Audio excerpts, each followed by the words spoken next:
കിട്ടിയ ലേഡി സംസ്കാരം എന്താ? 2 വയസ്സ് വരെയൊക്കെ കുട്ടികൾക്ക് മുല കൊടുത്താലേ പറഞ്ഞു പഠിപ്പിക്കുക. ചില ഫെമിനിസ്റ്റുകള് 2 വയസ്സ് വരെയൊന്നും മുല കൊടുക്കരുതിട്ട് മോളെ. അങ്ങനെ കുടിച്ച് വിറ്റാമിൻ എയും ബിയും സിയും ഒക്കെ പോയാൽ പിന്നെ നീ ഉണങ്ങി ചുങ്ങി ഇങ്ങനെ ശുഷ്കിച്ച് ഇങ്ങനെ ആയിത്തീരും. അതുകൊണ്ട് ആഴ്ചയിൽ 2 തൊട്ടൊക്കെ കൊടുക്കുക, ബാക്കിയുള്ള ദിവസം കുട്ടിപ്പാല് കലക്കി കൊടുക്കോ. എന്നിട്ടോ നിന്റെ സ്ഥലത്തിൽ നിന്ന് ഉപേക്ഷിക്കപ്പെടേണ്ട ഈ വസ്തു അവിടെ തടഞ്ഞു നിർത്തപ്പെട്ടതിന്റെ പേരില് കേരളത്തിലെ സ്ത്രീകളില് 20% വരുന്ന സ്ത്രീകളിൽ സ്തനാർബുദം എന്ന് പറയുന്ന ക്യാൻസർ രോഗം പടർന്നു പിടിക്കുന്നു. മുല ക്യാൻസർ എന്ന് പറയുന്ന സ്തനാർബുദം, അതിന്റെ കാരണമെന്തോ മുലപ്പാൽ കട്ടിയായി നിർത്തിയതിന്റെ പേരില്. അതുകൊണ്ടാണ് ഖുർആൻ പറഞ്ഞത് വൽവാലിദാതു യുർദിന ഔലാദഹുന്ന ഹൗലൈനി കാമിലൈനി, പരിപൂർണമായ 2 വയസ്സ് വരെ സ്ത്രീകൾ അവരുടെ മക്കൾക്ക് മുല കൊടുത്തുകൊള്ളട്ടെ. ഇന്നലെ വാളണ്ടിയേഴ്സ് ദിനായതുപോലെ ഇപ്പൊ ദിവസം ഓരോ ദിന, അതൊന്നും ഓർക്കാൻ സമയമില്ല. മുലയൂട്ടൽ വാരാചരണ ദിനം, അതിലൊരു ദിനമുണ്ട്. കൊല്ലത്തിലൊരു തവണ മുലയൂട്ടലിനെന്ന് ഓർക്കാൻ പെണ്ണുങ്ങൾക്ക്. കാരണം ഇതൊക്കെ ഇപ്പൊ മ്യൂസിയത്തിലേ കാണാറുള്ളൂ. മുല കൊടുക്കാൻ പെണ്ണുങ്ങൾക്ക് അറിയാത്ത കാലമായി. ഇതെന്തിനാന്ന് ചോദിച്ചാൽ ഉപയോഗം അറിയാത്തൊരു കാലത്താണ് നമ്മൾ നിൽക്കുന്നത്. പഴയ കാലത്ത് ഇതെന്തിനാന്ന് ചോദിച്ചാല് കുഞ്ഞുങ്ങൾക്ക് മുല കൊടുക്കാൻ വേണ്ടി അമ്മ വെച്ച് തന്ന ഒരു യന്ത്രാന്ന് പറയായിരുന്നു. ഇപ്പോ അതിന്റെ ഉപയോഗമില്ലാത്തൊരവസ്ഥയിലേക്ക് കാര്യങ്ങൾ നീങ്ങിപ്പോയി. ഇസ്ലാം പരിശുദ്ധ ഖുർആൻ പറഞ്ഞു മുലക്കൊടിയുടെ പ്രായം 2 വയസ്സാ.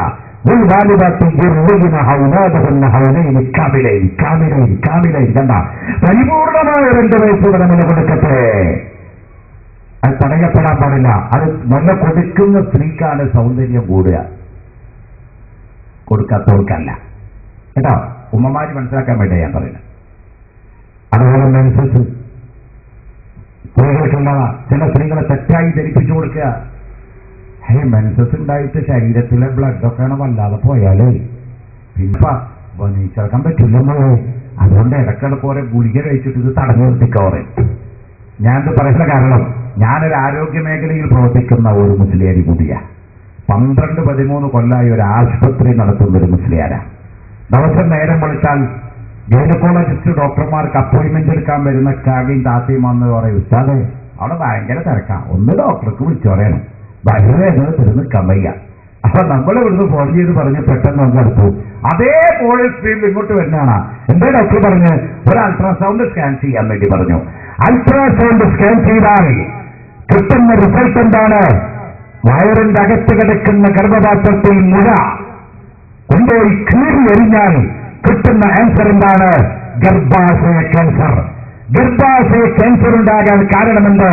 സ്ത്രീയുടെ ശരീരത്തിൽ നിന്ന് പുറത്തേക്ക് പോകപ്പെടേണ്ട അശുദ്ധമായിരിക്കുന്ന ബ്ലീഡിങ്, മെൻസസ്, ടാബ്ലറ്റ് കഴിച്ച് ക്യാപ്സ്യൂൾ കഴിച്ച് തടഞ്ഞു നിർത്തപ്പെട്ടതിന്റെ പേരില് അവളുടെ ഗർഭപാത്രത്തിന് ക്യാൻസർ ഉണ്ടാകുന്നു.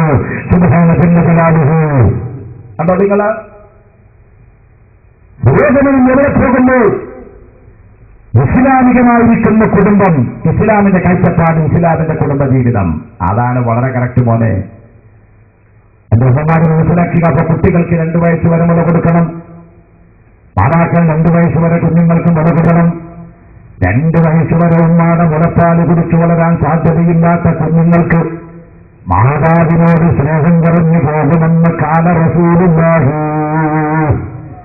അതുകൊണ്ട് കുഞ്ഞിന് നിങ്ങളോട് സ്നേഹം വേണോ? 2 വയസ്സ് വരെ മുലപ്പാല് കൊടുത്തോ.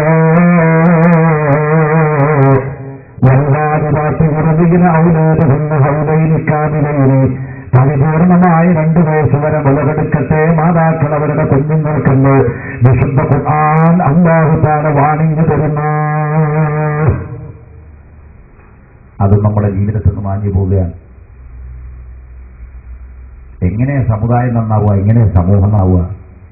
കുടുംബം നന്നായാലല്ലേ എല്ലാം നന്നാകുള്ളൂ.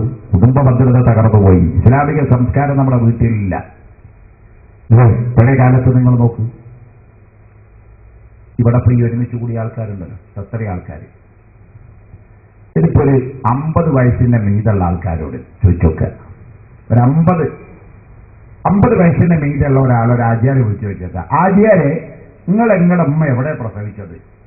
കോഴിക്കോട് മെഡിക്കൽ കോളേജിലാണോ, ബേബി മെമ്മോറിയലിലാണോ, മിംസിലാണോ, പെരിയസിലാണോ, അല്ല കിംസിലാണോ അതോ മറ്റേ ആസ്പത്രികൾ അവിടെയാണോ വിടുന്നത്? വെടിയല്ല. നിങ്ങളോട് ഞാൻ പറയട്ടെ, ഇപ്പൊ നിങ്ങൾ കേൾക്കാൻ വേണ്ടി പറയാം. പ്രസവം എന്ന് പറഞ്ഞത് അത് രോഗമല്ല, അതിന് ചികിത്സയില്ലാന്ന് ഒട്ടുമിക്ക സ്ത്രീകളും ധരിച്ചു വെച്ചിരിക്കുക. പടച്ചോനെ ഡോക്ടറെ കണ്ടിട്ടില്ലെങ്കിൽ ഇത് ഒഴിവാവില്ലാന്ന്. 9 മാസം 10 ദിവസം കഴിഞ്ഞാൽ 99.9 സ്ത്രീകളും ഓട്ടോമാറ്റിക്കായി ഈ സാധനം പുറത്തേക്ക് പ്രസവം കൊണ്ട് തള്ളി പ്രസവിച്ചു പോകും. പക്ഷെ പല പെണ്ണുങ്ങളുടെ കയ്യിലുള്ള കണക്കും ശരിയല്ല. എന്നാ ഇപ്പൊ കുളി തെറ്റിയത് എന്ന് ചോദിച്ചാൽ പറയും അതിപ്പോ വടക്കേലെ മൂസാടെ കല്യാണത്തിന്റെ തലേ ദിവസമാവുക കണക്കാ. ആശുപത്രി വന്നിട്ട് പറയും ടൈം കഴിഞ്ഞു പോയി വരുന്ന ബേജാറടിക്കുക. എന്ത് ടൈം കഴിഞ്ഞത്? ടൈം കഴിഞ്ഞാൽ ഇത് റിസൾട്ട് പോകും. 99.9 സ്ത്രീകളും നോർമലായി പ്രസവിക്കും. പക്ഷേ ഇവരുടെ ബേജാറും വസ്ത്രങ്ങളൊക്കെ കാണുമ്പോൾ ഡോക്ടർ പറയും ഇനിയിപ്പോ അധികം റിസ്ക് ഒന്നും എടുക്കണ്ട. നമ്മളിന്ന കേട്ടല്ലേ സിസേറിയൻ കഴിഞ്ഞാൽ ₹12,000, നോർമൽ പ്രസവിച്ചാൽ ₹3000. ഡോക്ടർക്ക് ഒറ്റ സിസേറിയൻ കൊണ്ട് കിട്ടുന്നത് 6000-7000 രൂപ. ആശുപത്രിക്ക് കിട്ടുന്നത് വലിയ ലാഭമാണ്. അതുകൊണ്ട് ആശുപത്രി സിസേറിയനെ പറയും.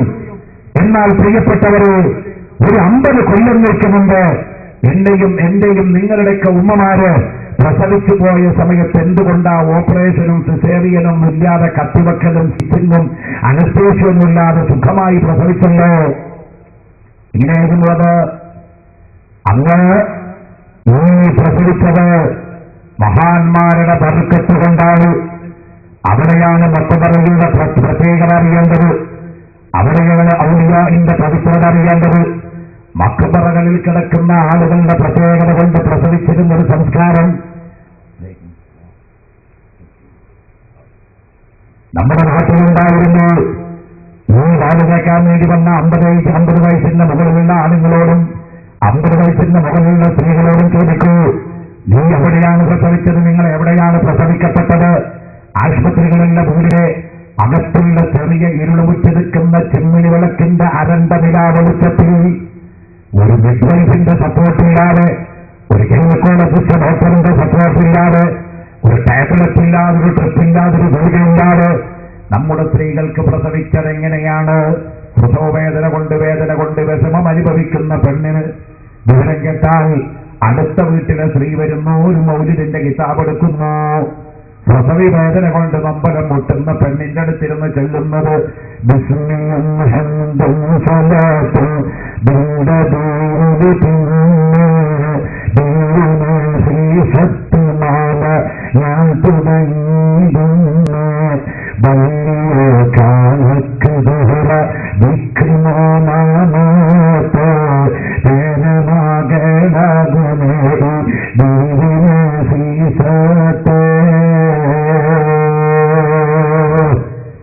നസീസത്തുമാല ചെല്ലുന്ന പെണ്ണിനെ പ്രസവിപ്പിക്കാൻ നസീസത്തുമാല ചെല്ലുന്ന സമയം കഴിഞ്ഞിട്ടും പെണ്ണിന്റെ പ്രസവം നോർമലായി നടന്നില്ലെങ്കിലോ ഡോക്ടർക്ക് ഫോൺ ചെയ്യുന്നില്ല, ഇൻഫോം ചെയ്യുന്നില്ല, മെഡിക്കൽ കോളേജിൽ സീറ്റ് ബുക്ക് ചെയ്യുന്നില്ല.